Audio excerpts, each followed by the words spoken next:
Hey everyone, it's been a long time since I made a video, and reason for that being I had phone trouble.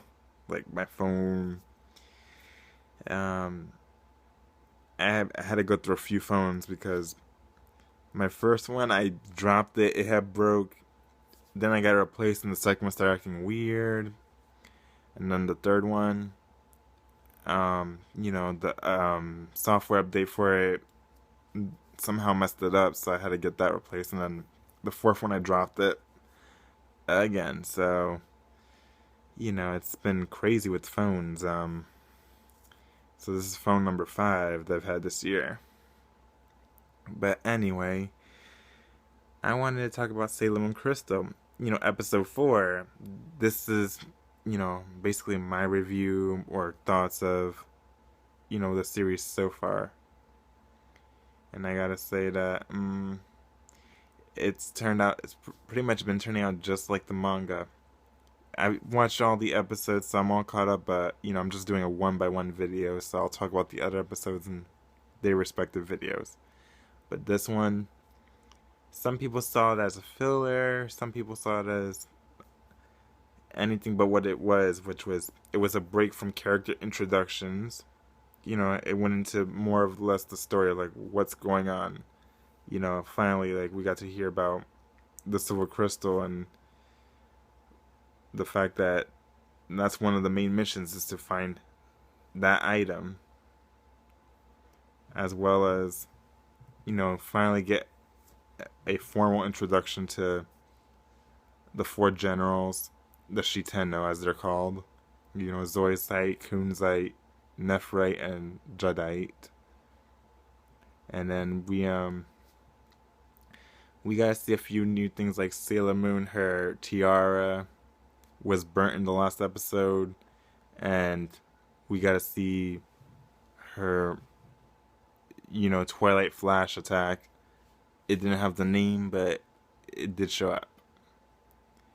Also, this is where they started making certain changes compared to the manga, because Jadeite was supposed to die in that attack with the tiara and getting burned, but rather than him dying, they decided to keep him alive, and I'm guessing for the backstory, which comes up later.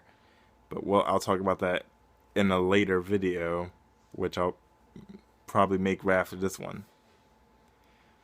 But they thought that the Princess D might be the actual Princess of the Moon that they were looking for, and they heard about her legendary Silver Crystal. But as we learn in this episode, it's not what they're looking for. And then we learn finally a bit of who's behind all this attack, all the evil attacks, and it's just like, wow. So it's a very quick introduction. We got to see some bonding between the characters that are already there, like what Ray and Ami, or Sailor Mercury and Sailor Mars, are like, and we got to see them become close, and they're very kind, even when they're first introduced. But this is like, wow, we're seeing like sides to them that we didn't really see right away in the 90s anime, but this is much more closer to the manga. Characterizations and everything, especially Ray's more mature personality, given her spiritual nature. So I think that's a good thing.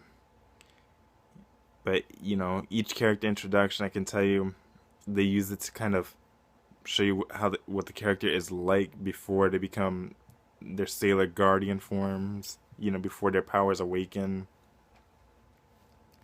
and then from there, like afterwards, it focuses on Sailor Moon because the first story arc is about her building her character for the majority of the story arc and what that's like, as well as learning about the root of why things are happening now the way they are. But anyway, I thought the artwork was pretty good, even if there were a few mistakes in the artwork. I thought the ballroom scene was pretty much beautiful. The dancing with her in tuxedo mask, Usagi in tuxedo mask, that is.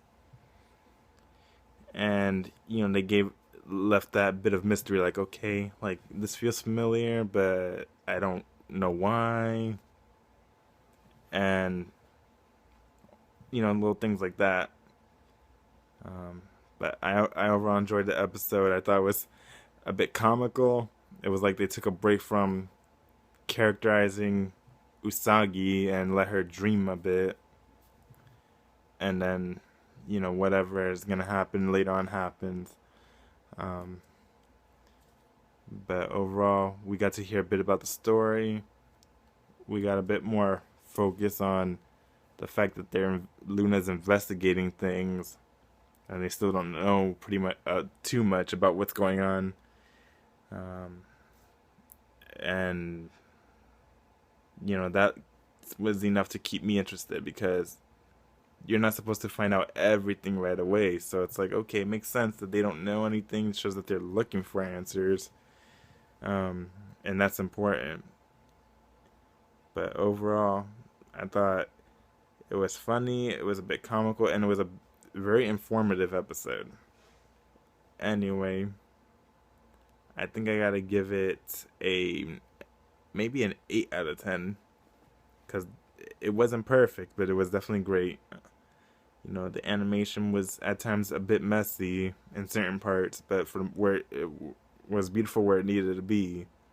And I'll make another video soon with more details, because there wasn't too much to detail in this episode other than the fact that they were looking for the silver crystal, and we finally got an introduction to what the mission is, and a bit of who's behind it, or who are they gonna be dealing with the majority of the story arc. But anyway, that's all I have for now. I'll make another video soon. Hope everyone who watched it enjoyed it.